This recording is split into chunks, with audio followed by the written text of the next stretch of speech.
Sure. Hi, my name is John Poillucci, Jr., and I am a registered nurse, and I've been a registered nurse for almost 20 years. I currently work in surgery, but in my past positions, I've took care of Alzheimer's and dementia patients in nursing homes and also in the home setting. I did that for about 3 or 4 years. I was a visiting nurse, and I really enjoyed taking care of that population of people. So, what is a day in the life of someone diagnosed with Alzheimer's like? Well, it's the thing about patients with Alzheimer's is you need to understand that it matters their degree of Alzheimer's. Some people are early stages, and they may be slightly forgetful and forget where the car keys are more often than usual. But they have normal, independent lives. They drive around and they're regular people. As the disease progresses, which it usually does, and sometimes very fast and sometimes very slow. People get more and more forgetful of the current time and place. However, even through up to the very late stages of Alzheimer's or dementia, people can remember the past very vividly. And usually, when patients when they're confused and they don't know where they are or they don't know who you are or what you're trying to do, it's good to redirect them to something in the past. Like I had a patient once that was a submarine commander in World War II, and he could remember everything about that submarine, every mission they did, and how they sailed into Tokyo Bay during World War II, and the ships they sunk and things like that, and the people in the crew. He talked very vividly, recount these really amazing stories of things he did, 60 years ago. However, he didn't know where he was or who I was, they forget to eat. They forget to go to the bathroom. They forget pretty much do everything in their daily activities. How often do Alzheimer's patients need to be cared for, and what are their specific needs? Well, it matters very specifically on their stages of Alzheimer's.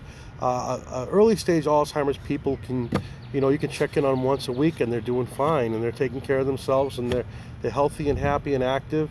But somebody in the late stages or near late stages of Alzheimer's needs constant care 24 hours a day. And that can be very challenging. The caregiver and even the hired help can be challenging. These patients can be very difficult because you can imagine caring for somebody that they think you're trying to hurt them all the time. And you constantly have to redirect them and constantly have to remind them.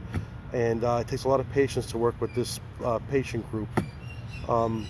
And it's very difficult for them, and you need to really be their guiding hand throughout their day, and they need constant care because they can get injured, they can hurt themselves. Like things like the stoves are very dangerous things for persons that doesn't know what a stove is, so they do need constant care. Would patients prefer a stimulating environment or a calm environment? Absolutely calm, and whenever you can, you want something calm, and also surround them with a lot of mementos that remind them of the past, of their family members, because it helps when they're constantly being reminded of what reality is and who the people around them are and what they do, and because you're trying to make new neural pathways in their brain, so they have to relearn these things. Because the disease is very insidious, and it can get to the point where a person needs, there be a point where they're bedbound and need 24 hours of care. There are certain objects necessary in the spaces in the care for an Alzheimer's patient, be medical equipment or anything else specific that they would need. Very important things are handicap accessible bathrooms, because somebody with late stage Alzheimer's, they need total care. You need to bathe them. You need to also clothe them and help them brush their teeth and all that. You need a lot of space and grab bars so you can work around these patients. I've worked in some very tight bathrooms and some very tight bedrooms where my back will be up against a wall and my knees will be up against a bed frame while I was trying to put somebody's clothes on that's fighting me because they think I'm trying to hurt them. So it's good to have a very calming environment and also adequate space to care for the patient. How are visitors handled in these environments? Visitors are actually encouraged. Visitors are good to help the patient remember what the time and place is, and also routines develop. And it's good to have people with late stage Alzheimer's need routines, and they know that On Tuesday, that's when my sister comes over and brings her tuna casserole or whatever. Just routines of life. It helps reinforce the memory of the current memory, and routines are extremely important. And visitors are very encouraged because it's usually very calming to the patient. If you could give one specific piece of advice to an architect of an Alzheimer's care space, what would it be? Space. You need a lot of space to work around. That's very important. I noticed that the people I cared for, especially in the home, the space was very critical. When I cared for patients in nursing homes or rehab, they were designed for that and had a lot of space to work around. It's much easier on the caregiver to have their own space, and also a place where the caregiver can get away for a few minutes or a couple minutes from the patient, because these patients are very demanding, and you need a break yourself. And caregivers need time for themselves, so maybe like a space that you can still monitor the patient, but also you can get away from the patient, because we all need a break from what we're doing from time to time. And Alzheimer's patients are probably the most difficult patients to take care of, late stage Alzheimer's, because it's just a constant battle of redirecting them to the current, what is actually reality. And it takes a lot out of you, because you have to constantly be on your game, and you can't really slip up, because if you do slip up, patients get very agitated, get very angry, and actually can get violent from time to time. So it's important to keep the patient calm, and it's important for the caregiver to take care of themselves also.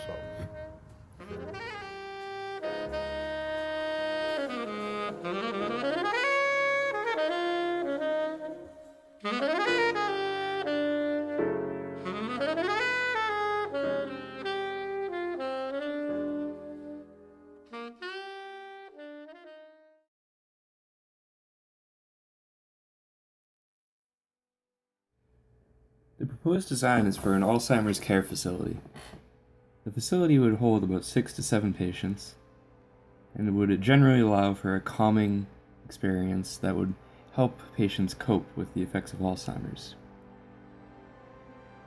You can see generally I have a lot of access to light. There's a lot of windows present in the design, and the design is generally going to offer a lot of flexibility for both patients and staff. This is because Alzheimer's patients generally have many different needs, and they require different equipment, different room settings and such, so that is a general theme as well in the design of this facility. If you look closely at the individual rooms, you can see that there's a lot of space allocated for this flexibility, so maybe there's medical equipment that needs to be put in each of the rooms. As we learned from the research and the interview, we found out that it is very important for medical staff to be able to access the patient and the patient's bed in the care of Alzheimer's. So you can see around the bed there is plenty of space for this to happen. And also, it is almost a requirement for Alzheimer's patients to be able to make their rooms feel home-like. So there's a lot of space in the rooms for maybe adding their own furniture, adding own mementos from home to make them feel comfortable, and generally allow for space to move around and space that isn't cluttered, so there's less likelihood of tripping over objects and such. The bathrooms themselves, you can see they utilize a walk-in shower. That is because Alzheimer's patients will generally feel disoriented in space sometimes, and having a walk-in shower, which presents a slippery, dangerous surface, takes a lot of danger out of an everyday task such as taking a shower. And then there's space allowed for if the patient needs assistance in showering or going to the bathroom, that can be done by a nurse or other medical staff that could access the bathroom directly from a hallway. In the hallway, highlighted in green, you can see access to each individual room. This is pretty much a back-of-house sort of space, so the staff can only access it, and it will be discouraged for patients to enter this space through different hardware on doors that is difficult to reach, so nurses can access the rooms easily, but the nurse space can't be accessed easily from the rooms. and also sort of blending the doors to the hallway space into the wall by maybe applying the same paint as the wall on the door, so the door will be unappealing for the patients to pass through. And also the space, the hallway space, allows for nurses to have a retreat from the rooms a little bit. We've learned that it's very important that nurses have their own space, and it's often inadequate in Alzheimer's facilities, this nurse space. So this offers retreat and will be filled with light, and that light can pass through the hallway and then into the bathrooms through a high window. And speaking of lighting, the rooms themselves, they will be getting light from above in a skylight or clerestory type of method.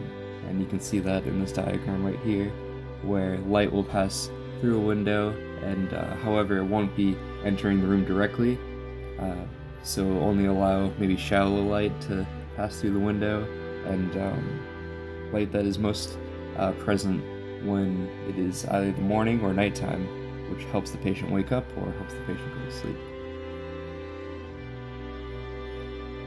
Moving into the communal area, which is a large space in the middle of the plan, you can see the also highlighted in green is a staff space, so that would be something similar to a nurse's station. And you can see that in the floor there's a change in pattern, and as talked about in the paper, this is to deter Alzheimer's patients from entering the nurse station and potentially disrupting work or anything like that. And this is taking advantage of this phenomenon when Alzheimer's patients will not typically cross a pattern in a floor. So if there's a change in color or change in pattern, generally it's not necessarily something an Alzheimer's patient might do. Also in the communal space, I'm hoping that it will be filled with light as well, similar to the methods used in the bedroom, so there'll be light entering from above. And you can see in this gray box right here, this will be a flexible communal space, so people could come in, sit down, and gather generally. And it also will be lined with small plantings, so pretty much with garden boxes and such. And outside of this, though, there's a lot of open space that will allow for flexibility, so patients can kind of craft their own space and enjoy it in their own terms. And you can see cutting through the entire communal space, highlighted in blue, is a pathway, and this is for Alzheimer's patients, which are usually prone to wandering, and this is something that is habitual and almost a given for Alzheimer's patients. So as we learned from John Ziesel's article, that this can actually be a beneficial experience for patients. So in this pathway, it is one-directional. It's not, you can't really veer off course or have a lot of options. It doesn't present a maze for patients. However, there is little points of interest along the way. So at either end, I have pretty much what will be a type of conservatory or an open space that is exposed to the outdoors, a place that offers views, and these could be viewed as destinations. And moving along this path would be pretty much the journey. So you have movement, then reward, and then movement, then reward, as opposed to just mindless wandering. And finally, the last thing I'll go over is a security space. So it is oftentimes that Alzheimer's patients may wander off on their own and also be in a disoriented state, which can be very dangerous. So this facility is limited to just 2 entries and exits, pretty much the minimum for egress by code. In case of a fire, then people can exit through 2 entries. However, one of the exits would be pretty much locked at all times, in the exception of an emergency where it could be opened up. The door on the front of the design, you can see, is part of a vestibule, and this could be right next to a security desk. This would allow visitors or anyone coming to the facility to pass through slowly and allow the security personnel to view them and see if they're friend or foe.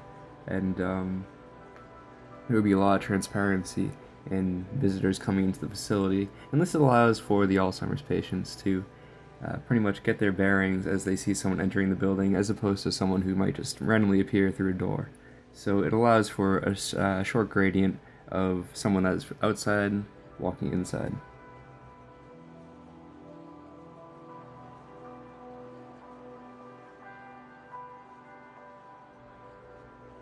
So that is all for the design. It is a space that is hopefully going to allow Alzheimer's patients to cope with their day-to-day life, and generally just allow for a pleasing design to be experienced.